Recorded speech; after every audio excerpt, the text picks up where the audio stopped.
Final ಆಗಿ ಒಂದು ಶಾಪ್ನ ಕಂಡು ಹಿಡಿದಿದ್ದೀನಿ. ಇದು ನನಗೆ ಗೊತ್ತಿಲ್ಲ, ಸುಮಾರು ಕಡೆ ಹುಡುಕ್ದೆ. ಇದು ಟೇಸ್ಟ್ ಎಲ್ಲ ಚೆನ್ನಾಗಿರುತ್ತೆ, ಹೈಜಿನಿಕ್ ಆಗಿ ತುಂಬಾ ಚೆನ್ನಾಗಿರುತ್ತೆ. ಅದಕ್ಕೋಸ್ಕರ ಇಲ್ಲಿ ಬರ್ತಾ ಇರ್ತೀವಿ ನಾವು. ಕಡಿಮೆ ರೇಟಿಗೆ ಬಂದು ತಿನ್ಬೇಕಂದ್ರೆ ಇಲ್ಲಿ ಬಂದು ಟ್ರೈ ಮಾಡಿ. ತೊಗೊಬಂದ್ಬಿಟ್ಟೆ ಇಲ್ಲಿ. ಸೊ ಇದನ್ನ ನಾವು ಬಂದ್ಬಿಟ್ಟು 50 ರೂಪಾಯಿ ಕೊಟ್ಟು ತೊಗೊಂಡಿದ್ದೀವಿ. ಹಲೋ ಸ್ನೇಹಿತರೆ, ಎಲ್ರಿಗೂ ನಮಸ್ಕಾರ. ಇದು street food Kannada YouTube channel. ಇಲ್ಲಿ ಬಂದ್ಬಿಟ್ಟು ನಿಮಗೆ ಯಾವ ಥರ ವೀಡಿಯೋ ಸಿಗುತ್ತಂದರೆ, ಸ್ವಲ್ಪ ಸ್ಟ್ರೀಟಲ್ಲಿ ಬೀದಿಯಲ್ಲಿ ಇರುವಂತಹ ಫುಡ್ ಬಗ್ಗೆ ನಾನು ರಿವ್ಯೂ ಮಾಡ್ತೀನಿ. ಆ್ಯಕ್ಚುಲಿ ಬಂದ್ಬಿಟ್ಟು ಸ್ಟ್ರೀಟಲ್ಲಿ ಸುಮಾರು ಜನ ಬಂದು ಮಾಡಲ್ಲ ಫುಡ್ನ. ಅಲ್ಲಿ ಒಂದು ಕ್ಲೀನ್ನೆಸ್ ಇರಲ್ಲ, ಹಂಗೀಗಂತ ಸುಮಾರು ರೀಸನ್ ಇರುತ್ತವೆ. ಆದರೆ ಇದರಲ್ಲಿ ಏನಂದರೆ, ಅಲ್ಲಿ ಕ್ಲೀನೆಸ್ಸು, ಒಳ್ಳೆ ಫುಡ್ಡು, ಇದ್ರ ಎಲ್ಲದ ಬಗ್ಗೆನೂ ನಾನು ನಿಮಗೆ ಎಕ್ಸ್ಪ್ಲೇನ್ ಮಾಡ್ತೀನಿ. ಯಾಕೆ ನಿಮ್ಮ ಮನೆ ಕಡೆ ಎಲ್ಲಾದರೂ ನಿಮ್ಮ ಮನೆ ಪಕ್ಕದಲ್ಲಿರೋ ಗಲ್ಲಿಯಲ್ಲಿ ಕೂಡ ಯಾವುದೋ ಒಂದು ಅಂಗಡಿ ಇದ್ದೇ ಇರುತ್ತೆ. ಆ ಅಂಗಡಿಗೂ ಬಂದು ನಾನು ಊಟ ಮಾಡಿ ಅದರಲ್ಲಿ ಏನು ಮಿಸ್ಟೇಕ್ ಇದೆ, ಅದು ವರ್ತಾ ಇಲ್ವಾ ಅಂತ ಹೇಳ್ಬಿಟ್ಟು ಎಲ್ಲನೂ ಫುಲ್ ಡೀಟೇಲ್ಸ್ ಆಗಿ ಚಾನೆಲ್ ಇಟ್ಟಿರೋದು ಅದಕ್ಕೋಸ್ಕರನೇ. ಸೊ ಅದನ್ನು ನಾನು ಮಾಡ್ತೀನಿ, ನನ್ನ ಕೆಲಸ ನಾನು ಕರೆಕ್ಟಾಗಿ ನಾನು ಮಾಡ್ತೀನಿ ಅಂತ ಅಂದ್ಕೊಳ್ತೀನಿ. ಸೊ ಫಸ್ಟ್ ಇವತ್ತು ಏನಪ್ಪ ಅಂತ ಹೇಳಿದ್ರೆ, ಫ್ರೆಂಚ್ ಫ್ರೈಸ್ನ ಹುಡ್ಕೊಂಡು ಹೋಗೋಣ ಅಂತ ಪ್ಲ್ಯಾನ್ ಮಾಡಿದ್ದೀವಿ. ಸ್ಟ್ರೀಟಲ್ಲಿ ಈ ಟೈಮಲ್ಲಿ ಬಂದ್ಬಿಟ್ಟು ಇಡ್ಲಿ ದೋಸೆ ಅಂತದೆಲ್ಲ ಸಿಗುತ್ತೆ, ಬಟ್ ಫ್ರೆಂಚ್ ಫ್ರೈಸ್ ಅನ್ನೋದು ಸಿಗೋದು ತುಂಬ ಕಷ್ಟ. ಸೊ ಅದಕ್ಕೋಸ್ಕರ ಇವತ್ತು ಫಸ್ಟ್ ವೀಡಿಯೋ ಸ್ವಲ್ಪ ಚಾಲೆಂಜಿಂಗ್ ಆಗಿರಲಿ ಅಂತ ಹೇಳ್ಬಿಟ್ಟು ನಾವು ಫ್ರೆಂಚ್ ಫ್ರೈಸ್ನ ಹುಡ್ಕೊಂಡು ಹೋಗ್ತಾ ಇದ್ದೀನಿ. ಸೊ ನೋಡೋಣ ಫ್ರೆಂಚ್ ಫ್ರೈಸ್ ಸಿಗುತ್ತಾ ಇಲ್ವ ಅಂತ. ಫ್ರೆಂಚ್ ಫ್ರೈಸ್ನ ಹುಡ್ಕೊಂಡು ಹೋಗೋಣವಾ ಇವಾಗ? ಬನ್ನಿ ನನ್ನ ಜೊತೆಗೆ. ಫ್ರೆಂಚ್ ಫ್ರೈಸ್ ತಿಂದು ತುಂಬ ದಿವಸ ಆಯಿತು. ಸೊ ಅದಕ್ಕೆ ಫ್ರೆಂಚ್ ಫ್ರೈಸ್ನ ಹುಡ್ಕೊಂಡು ಹೋಗ್ತಾ ಇದ್ದೀನಿ. ನಮ್ಮದು ಸ್ಟ್ರೀಟ್ ಫುಡ್ಡಲ್ಲಿರೋ ಫ್ರೆಂಚ್ ಫ್ರೈಸ್ನೇ ಹುಡ್ಕೊಂಡು ಹೋಗ್ಬೇಕಾದ್ರೆ ಸ್ವಲ್ಪ ಚಾಲೆಂಜಸ್ ಸುಮಾರು ಇರುತ್ತೆ. ಯಾಕಂದರೆ ಸ್ಟ್ರೀಟ್ ಫುಡ್ಡಲ್ಲಂತೂ ಫ್ರೆಂಚ್ ಫ್ರೈಸ್ನ ಅಷ್ಟು ಬೇಗ ನೋಡೋಕ್ಕಾಗಲ್ಲ. ಬಟ್ ಒಂದು ಏನಂದರೆ, ಒಂದು ಚಾಲೆಂಜಿಂಗ್ ಥರ ಇರಲಿ ಅಂತ ಹೇಳ್ಬಿಟ್ಟು ಇವತ್ತು ಫ್ರೆಂಚ್ ಫ್ರೈಸ್ನ ಹುಡ್ಕೊಂಡು ಹೋಗ್ತಾ ಇದ್ದೀವಿ. ಇನ್ ಕೇಸ್ ಸ್ಟ್ರೀಟ್ ಫುಡ್ಡಲ್ಲಿ ಫ್ರೆಂಚ್ ಫ್ರೈಸ್ ಸಿಕ್ಕಿದ್ರೆ ತಿನ್ನೋಣ. ಫ್ರೆಂಚ್ ಫ್ರೈಸ್ ಸುಮಾರು ಕಡೆ ಸಿಗುತ್ತೆ, ಬಟ್ ಸ್ಟ್ರೀಟ್ ಫುಡ್ ಕಡೆ ಬಂತು ಅಷ್ಟು ಈಸಿಯಾಗಿ ಸಿಗಲ್ಲ. ಸೊ ಅದಕ್ಕೋಸ್ಕರನೇ ಸ್ವಲ್ಪ ಚಾಲೆಂಜಿಂಗ್ ಆಗಿರಲಿ ಅಂತ ಈ ಟಾಸ್ಕ್ನ ತೆಗೆದಿದ್ದೀನಿ. ನೋಡೋಣ, ಎಲ್ಲಾದರೂ ಒಂದು ಕಡೆ ಸಿಗಲೇಬೇಕು. ನೋಡಿ, ಇಷ್ಟೊಂದು ಅಂಗಡಿ ಐತೆ. ಒಳ್ಳೆ ಅಂಕಲ್ ಸ್ವಲ್ಪ ನೋಡಿ ಹೋಗಿ ಅಂಕಲ್. ಜಟ್ಟಿ ಹಾಕ್ಕೊಂಡು ಗಾಡಿ ಓಡಿಸ್ಬೇಕಾದ್ರೆ ಒಂದು ಕಂಫರ್ಟ್ ಇರುತ್ತೆ, ಅಂಕಲ್ಗೆ ಅದು ಇರುತ್ತೆ. ಇವಾಗ ಸುಮಾರು ಕಡೆ ಹುಡುಕ್ತಾ ಇದ್ದೀನಿ. ಇದು ಎಂಥದ್ದು ಫ್ರೆಂಚ್ ಫ್ರೈಸ್ ಅಂತೂ ಸಿಗ್ತಾ ಇಲ್ಲ, ಬೇರೆ ಎಲ್ಲ ಸಿಗ್ತಿದೆ, ಫ್ರೆಂಚ್ ಫ್ರೈಸ್ ಮಾತ್ರನೇ ಸಿಗ್ತಾ ಇಲ್ಲ. ನೋಡೋಣ, ಬಿಡೋದೇ ಇಲ್ಲ ಅಂತ ಡಿಸೈಡ್ ಮಾಡಿಬಿಟ್ಟಿದ್ದೀವಿ.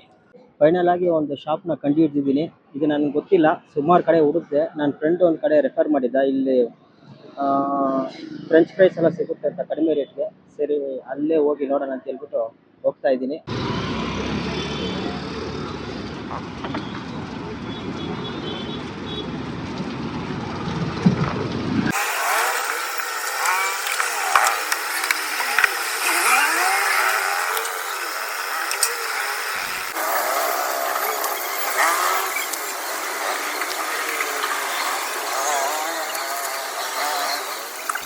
ನಮಸ್ಕಾರ ಎಲ್ಲರಿಗೂ.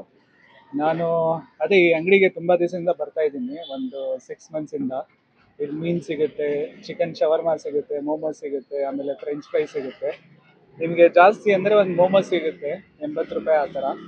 ಕಡಿಮೆ ರೇಟಿದಂದರೆ ನಿಮಗೆ ಚಿಕನ್ ನಗೆಟ್ಸ್ 50 ರೂಪಾಯಿಗೆ 5 ಪೀಸಸ್ ಬರುತ್ತೆ. ಇದು ಟೇಸ್ಟ್ ಎಲ್ಲ ಚೆನ್ನಾಗಿರುತ್ತೆ, ಹೈಜಿನಿಕ್ ಆಗಿ ತುಂಬ ಚೆನ್ನಾಗಿರುತ್ತೆ. ಅದಕ್ಕೋಸ್ಕರ ಇಲ್ಲಿ ಬರ್ತಾ ಇರ್ತೀವಿ ನಾವು. ಸರ್ ಹೇಳಿ, ನಿಮ್ಮ ಹತ್ರ ಏನೇನು ಸಿಗುತ್ತೆ? ಎಲ್ಲ ಚಿಕನ್ ಶರ್ಮಾ ಇದೆ, ಮೋಮೋಸ್ ಇದೆ, ಚಿಕನ್ ನಗೀಸ್ ಇದೆ, ಮೀನಿದೆ, ಎಲ್ಲ ಕೊಡ್ತಿದ್ದಾರೆ. ಎಲ್ಲ ಕಡಿಮೆ ರೇಟಲ್ಲೇ ಕೊಡ್ತೀರಲ್ಲ? ಎಲ್ಲ ಜಾಸ್ತಿ ಅಂದರೆ ಎಷ್ಟಿರುತ್ತೆ ರೇಟು? ರೇಟ್ ಜಾಸ್ತಿ ಕಡಿಮೆ ನಮ್ದು ಇಲ್ಲ, ನಿಮ್ಮ ಹತ್ರ ಇರೋದ್ರಲ್ಲಿ ಜಾಸ್ತಿ ರೇಟ್ ಅಂದರೆ ಯಾವುದು? ಜಾಸ್ತಿ ರೇಟ್ ಅಂದರೆ ಮೀನು ಅಷ್ಟೇ. ಮೀನು ಅದು ಎಷ್ಟು ಮಾಡ್ತೀರಾ? ಮೋಮೋಸ್ ಇದೆ. ಅದು ಎಷ್ಟು ಅದು ಅಮೌಂಟ್? ಮೋಮೋಸ್ 80 ರೂಪಾಯಿ. ಓಕೆ. ಫ್ರೈನ ಜಾಸ್ತಿ ಅಂದರೆ 80 ರೂಪಾಯಿ ಅಷ್ಟೇ. 80. ಕಡಿಮೆ ಅಂದರೆ ಕಡಿಮೆ ಅಂದರೆ 70 ರೂಪೀಸ್. 70 ರೂಪೀಸ್. ಇವಾಗ ನನಗೆ ಫ್ರೆಂಚ್ ಫ್ರೈಸ್ ಕೊಟ್ಟರಲ್ಲ, ಅದು ಎಷ್ಟದು? ಅದು 50 ರೂಪಾಯಿ ಕೊಟ್ಟಿದ್ದೀನಿ. 50 ರೂಪಾಯಿ ಕೊಡೋಕ್ಕಿಲ್ಲ ಯಾರನ್ನು, ನಾನು ಕೊಡ್ತೀನಿ. ಗೊತ್ತಾಯ್ತು. ಅದೇ ಫ್ರೆಂಚ್ ಫ್ರೈಸ್ 50 ರೂಪಾಯಿ ನಮ್ಗೆ ಸಿಗುತ್ತಂದ್ರೆ ಇಲ್ಲಿ ಬರ್ಬೇಕು ಅಷ್ಟೇ ಅಲ್ವಾ? ಒಳ್ಳೆ ನಿಮಗೆ ಎಲ್ಲ ಕೊಡ್ತೀನಿ. ಫ್ರೆಂಚ್ ಫ್ರೈಸು, ಫಿಶ್ಶು ಎಲ್ಲ ಸಿಗುತ್ತೆ ನಿಮಗೆ. ಟೈಮಿಂಗು ಇದೆಲ್ಲ ಹಾಕಿರ್ತಾರೆ. ಇನ್ ಕೇಸ್ ನಿಮ್ಗೆ ಯಾರಾದರೂ ಈ ಕಡೆ JC ನಗರ್ ಕುರುಬ್ರಳ್ಳಿ ಹತ್ರ ಇದೆ, ಯಾರಾದರೂ ಕಡಿಮೆ ರೇಟಿಗೆ ಬಂದು ತಿನ್ಬೇಕಂದ್ರೆ ಇಲ್ಲಿ ಬಂದು ಟ್ರೈ ಮಾಡಿ. ಇಲ್ಲೇ ನೋಡ್ಬೋದು, ಗೋಲ್ಡನ್ ಬೈಟ್ಸ್ ಅಂತ ಅಂಗಡಿ ಹೆಸರು. ಚಿಕನ್ ಶರ್ಮಾ ಬರೀ 50 ರೂಪಾಯಿಗೆ ಹಾಕಿದ್ದಾರೆ. ಆಮೇಲೆ ಇಲ್ಲಿ ಅವ್ರದ್ದು ಕಾಂಟ್ಯಾಕ್ಟ್ ನಂಬರ್ ಇದೆ. JC ನಗರ್ ಕುರುಬ್ರಳ್ಳಿ ಬರೋ ಪಾರ್ಕ್ ಮುಂಚೆ ಇದೆ ಇದು ರೋಡು. ನೀವು ಬಂದರೆ ಇಲ್ಲಿ ಒಂದ್ಸಲ ಟ್ರೈ ಮಾಡ್ಕೊಂಡು ಹೋಗಿ ಸ್ನೇಹಿತರೆ. ಏನಪ್ಪ ಅಲ್ಲಿ ಅಂಗಡಿ ಮಾತ್ರ ತೋರಿಸ್ಬಿಟ್ಟು ಏನು ರಿವ್ಯೂನೇ ಕೊಟ್ಟಿಲ್ಲ ಅಂತ ಯೋಚನೆ ಮಾಡ್ತಾಯಿದ್ದೀರಾ? ತೊಗೊಬಂದ್ಬಿಟ್ಟೆ ಇಲ್ಲಿ.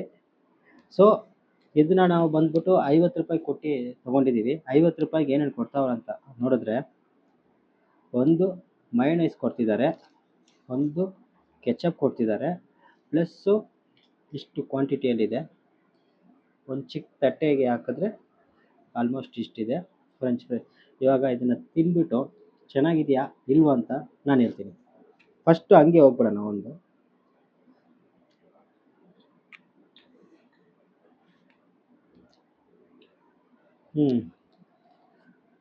ನೆಕ್ಸ್ಟು ಮೈನಸ್ ಜೊತೆ ಹೋಗ್ಬಿಡೋಣ.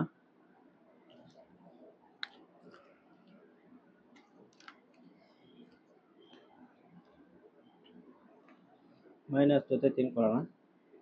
ಮೈನಸ್ ತೊಗೊಂಡಿದ್ದೀನಿ.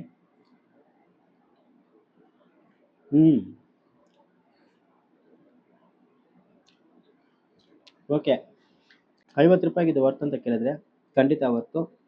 ನೀವು ಈ ಕಡೆ ಎಲ್ಲಾದರೂ ಬಂದರೆ ನಾನು ಲೊಕೇಶನ್ ಕೊಟ್ಟಿರ್ತೀನಿ, ಬಂದು ತಿನ್ಕೊಂಡು ಹೋಗಿ. ಚೆನ್ನಾಗಿದೆ.